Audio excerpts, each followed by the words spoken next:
महिन्याभरात काँग्रेसला दुसरा धक्का. ज्येष्ठ नेत्याची काँग्रेसला सूड चिठ्ठी.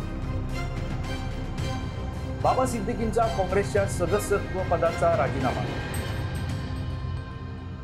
वैचारिक राजकारणाच्या पार्श्वभूमीवर काँग्रेसचा नेता कधी शिवसेनेत प्रवेश करेल याची कुणाला कल्पनाच नव्हती. पण काही दिवसांपूर्वी काँग्रेसमध्ये असलेले मुंबईतील बडे नेते मानले जाणारे मिलिंद देवरा यांनी मुख्यमंत्री एकनाथ शिंदे यांच्या नेतृत्वातील शिवसेनेत प्रवेश केला. मागील 50हून अधिक वर्ष काँग्रेससोबत असलेले कौटुंबिक संबंध मिलिंद देवरांनी तोडले. या धक्क्यातून काँग्रेस सावरत नाही तोवर दुसरा धक्का काँग्रेसला बसलाय. काँग्रेसचे मुंबईतील ज्येष्ठ नेते बाबा सिद्दीकी यांनी काँग्रेस सोडली.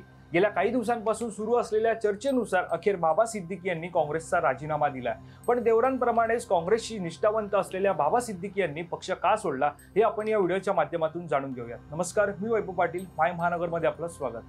काँग्रेसचे ज्येष्ठ नेते बाबा सिद्दीकी यांनी एक्सवर म्हणजे पूर्वीच्या ट्विटरवर ट्विट करून काँग्रेसचा राजीनामा देत असल्याची घोषणा केली. शिवाय मी तरुणपणात भारतीय राष्ट्रीय काँग्रेस पक्षात सामील झालो आणि 48 वर्षांचा हा एक महत्त्वाचा प्रवास आहे. आज मी भारतीय राष्ट्रीय काँग्रेस पक्षाच्या प्राथमिक सदस्यत्वाचा राजीनामा देत आहे. मला व्यक्त करायला खूप काही आवडले असते, पण ते म्हणतात काही गोष्टी न सांगितलेल्या बऱ्या असतात.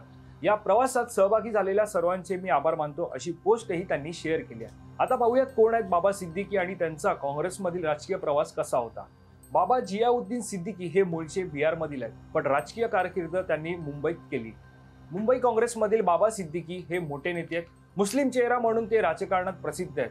3 वेळा ते बांद्रा येथून आमदार राहिलेत. विद्यार्थी नेते म्हणून त्यांनी राजकारणात प्रवेश केला. त्यानंतर मुंबई महापालिकेत नगरसेवक बनले. त्यानंतर 1999, 2004 आणि 2009 मध्ये वांद्रे मतदारसंघातून महाराष्ट्र विधानसभेवर निवडून गेले. त्यांनी मंत्रिपदाची जबाबदारी सुद्धा सांभाळली आहे. 2014च्या विधानसभा निवडणुकीत मुंबई भाजप अध्यक्ष आशिष शेलार यांच्याकडून बाबा सिद्दीकींचा पराभव झाला होता. बाबा सिद्दीकी हे काँग्रेसमधून बाहेर पडल्यानंतर अजित पवार यांच्या राष्ट्रवादीत दाखल होणार आहे. तर तुम्हाला या संदर्भात काय वाटतं हे आम्हाला कमेंट करून नक्की कळवा. आणि अशाच प्रकारच्या राजकीय व्हिडिओ पाहण्यासाठी तुम्ही मायमहानगर.com लॉग इन करा. आमचं Facebook page, Instagram page, Twitter page like करा. माय महानगर लाईव्ह या यूट्यूब चॅनलला सबस्क्राईब करा.